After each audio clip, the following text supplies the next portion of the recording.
रमेश 10 साल से बेंगलुरु में माली का काम कर रहे हैं। मूल रूप से वो यहाँ से 30 किलोमीटर दूर एक गांव से हैं, जहाँ वो पहले अपनी जमीन पर खेती करते थे। हुआ ये कि हमारा बोरवेल सूख गया और हम फसल उगाने के लिए बारिश पर निर्भर हो गए। मेरा बाकी परिवार अभी भी खेती करता है, लेकिन मैं बेहतर कमाई के लिए यहाँ आ गया। एक दोस्त ने उन्हें अर्बन माली नाम के एक सामाजिक उद्यम के बारे में बताया। ऐसे किसान जिनके पास काम नहीं है, उनकी जानकारी, उनके ज्ञान को शहरी जरूरतों के लिए इस्तेमाल करना अर्बन माली का मकसद है। उत्तरी बेंगलुरु में रहने वाली अनुराधा भी उनकी एक ग्राहक हैं।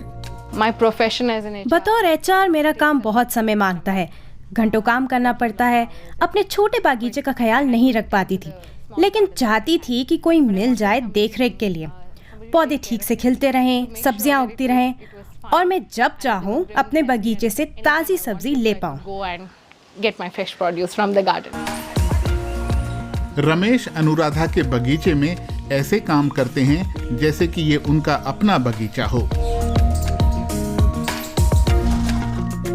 अर्बन माली स्वास्थ्य और पर्यावरण पहलुओं का भी पूरा ध्यान रखता है। यहाँ सिर्फ कुदरती चीजों से ही खाद बनाई जाती है।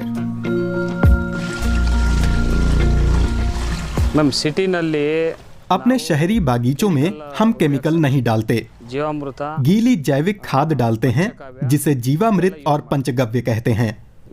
खेतों में इस्तेमाल होने वाले केमिकल खतरनाक थे। मेरी त्वचा पर फफोले पड़ जाते थे, उनसे दमा भी हो जाता था। अपने बागीचों में हम फल, फूल, सब्जी सबके लिए जीवामृत का इस्तेमाल करते हैं। अर्बन माली के गार्डनर बेंगलुरु में करीब 1000 बगीचों की देख-रेख कर रहे हैं। वैसे ये काम इतना आसान भी नहीं है। शहरी लोगों को सेहत और पर्यावरण से ज्यादा फिक्र बगीचे की सुंदरता की होती है, इसीलिए वो स्थानीय पौधों से ज्यादा तरजीह सुंदर दिखने वाले और बाहरी या विदेशी नस्ल के फूल पौधों को देते हैं। अर्बन माली की संस्थापक स्थानीय बगीचों को लोकप्रिय बनाने में जुटी हैं। अगर आप हमारी दादी नानी के समय को देखें तो उनके बाग बागीचे स्थानीय किस्म के पौधों से भरे रहते थे। ये पौधे घरेलू दवा का काम तो करते ही हैं, तड़का लगाने के भी काम आते हैं। जिस जलवायु या पर्यावरण में ये उगते हैं, उसी के आदी हो जाते हैं। अगर उन्हें 3 दिन तक पानी ना मिले, फिर भी वे बढ़ते रहेंगे, जिंदा रहेंगे। लेकिन चीजें बदल गईं। 2018 में बेंगलुरु सिटी सेंटर से उसके उत्तरी छोर तक 1000 से ज्यादा पेड़ों का सर्वे किया गया। पता चला कि 93 प्रजातियों में से करीब आधे बाहरी पेड़ थे। हॉर्टिकल्चर के लिए लाए गए अधिकांश पौधे बाहरी घुसपैठिया प्रजातियों के थे। घुसपैठिया पौधे नए पर्यावरण में इतनी अच्छी तरह उगते और फैलते जाते हैं कि स्थानीय वनस्पतियों को ही खाने लगते हैं। ये एक समस्या है, क्योंकि स्थानीय पेड़ पौधे स्थानीय तितलियों, पक्षियों, मधुमक्खियों को अपनी ओर खींचते हैं। फिर उनकी जमीन पर ये बाहरी पौधे उगने लगे। स्थानीय औषधीय पौधों के इस्तेमाल को फिर से बढ़ावा देने के लिए एक संगठन काम कर रहा है।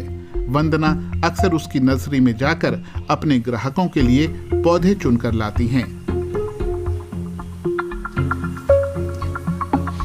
यहाँ 20 साल से काम कर रहे बॉटनिस्ट गणेश बाबू से वो काफी कुछ सीख सकती हैं।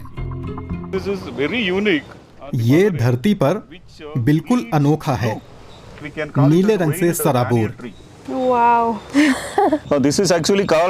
इसे हम जंगली बरगद कहते हैं। ये जंगली अदरक का पौधा है।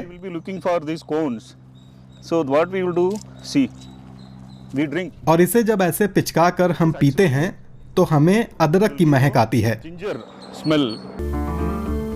बाबू इसे फंक्शनल गार्डन कहते हैं, ऐसी जगह जहां आकर लोग सीख सकते हैं कि कैसे सुंदरता और पर्यावरण साथ साथ काम कर सकते हैं। वंदना इस कॉन्सेप्ट को अर्बन माली के जरिए आगे बढ़ाती हैं। बागवानी के काम में हम लोग डॉक्टरों जैसे हैं। मेरे लिए ये काम आसान है, काम के घंटे भी सही हैं। मुझे अपना काम वाकई पसंद है। शहर में मैंने फैक्ट्रियों और कंपनियों में नौकरियां की हैं।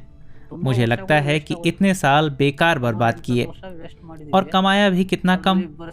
अब कड़ी मेहनत करता हूँ और अपना परिवार पालता हूँ। गांव से आए लोगों और शहरी समुदायों दोनों को इस पहल का फायदा मिल रहा है।